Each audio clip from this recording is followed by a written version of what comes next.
राज्यात अतिवृष्टीने शेतकऱ्यांचे मोठे नुकसान झाले आहे। अनेक जिल्ह्यांमध्ये मुसळधार पाऊस सुरूच आहे।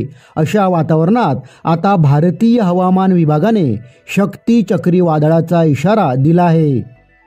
हवामान विभागाने दिलेल्या माहितीनुसार शक्ती चक्रीवादळाचा परिणाम महाराष्ट्रातील काही जिल्ह्यांमध्ये 4 ऑक्टोबर ते 8 ऑक्टोबर दरम्यान जाणवणार आहे।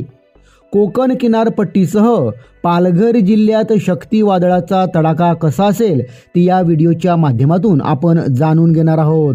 तत्पूर्वी माझा भूमिपुत्र चॅनलला सबस्क्राइब केलं नसेल तर आताच करा, कारण हवामान पाऊस याबाबत महत्त्वपूर्ण माहिती आम्ही चॅनलवर देत असतो।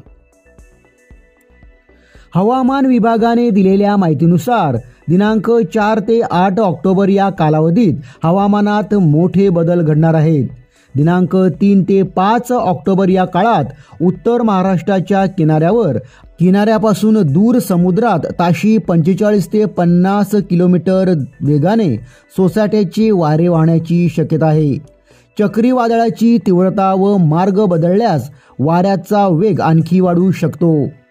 चक्रीवादळामुळे अरबी समुद्रात उंच लाटा येऊन समुद्र खवळलेला राहणार आहे। त्यामुळे मच्छीमारांना या कालावधीत समुद्रात मासेमारीसाठी न जाण्याचा इशारा देण्यात आला आहे। अरबी समुद्रात निर्माण झालेल्या शक्ती चक्रीवादळामुळे पालघरसह मुंबई, ठाणे, रायगड, रत्नागिरी आणि सिंधुदुर्ग या उत्तर महाराष्ट्राच्या किनारपट्टीवरील जिल्ह्यांमध्ये सतर्कतेचा इशारा देण्यात आला आहे। शक्ती चक्रीवादळाचा मुख्य परिणाम गुजरात किनारपट्टीवर अपेक्षित असून पालघर जिल्ह्यासाठी हे वादळ धोकादायक ठरू शकते।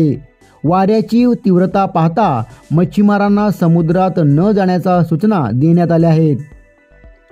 मुसळधार पावसामुळे किनारपट्टीच्या भागात पूर परिस्थिती येऊ शकते। विशेषतः कोकण किनारपट्टीवर वादळासह मुसळधार पाऊस पडण्याची शक्यता आहे। चक्रीवादळ शक्तीला तोंड देण्यासाठी महाराष्ट्र सरकारनेही तयारी सुरू केली आहे। पालघर जिल्हाधिकारी कार्यालयाकडून सर्व बाबींची माहिती घेऊन सर्व यंत्रणांना सज्ज राहण्याच्या सूचना देण्यात आल्या आहेत। वादळाचा शेतीला मोठा फटका बसू शकतो, म्हणून शेतकऱ्यांनी आपल्या शेतीवाडीकडे लक्ष द्यावे व सतर्क राहण्याचे आवाहन करण्यात आले आहे।